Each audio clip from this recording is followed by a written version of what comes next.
और आपको बताएं कि लाहौर हाई कोर्ट में 27वीं आईनी तरमीम के खिलाफ दरख्वास्त पर 3 रुकनी फुल बेंच तश्कील दे दिया गया है। आपको ये बताएं कि 27वीं आईनी तरमीम के खिलाफ दरख्वास्त समाअत के लिए लाहौर हाई कोर्ट का 3 रुकनी फुल बेंच तश्कील दे दिया गया है।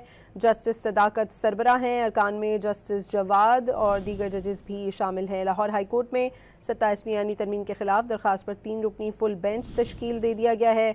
और आपको ये बताएं कि जस्टिस सदाकत सरबरा, अरकान में जस्टिस जवाद और जस्टिस सुल्तान भी शामिल हैं।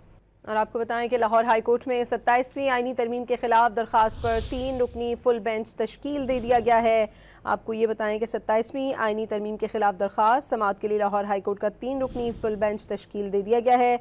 जस्टिस सदाकत सरबरा हैं, अरकान में जस्टिस जवाद और दीगर जजेस भी शामिल हैं। लाहौर हाई कोर्ट में 27वीं आईनी तरमीम के खिलाफ दरख्वास्त पर 3 रुकनी फुल बेंच तश्कील दे दिया गया है।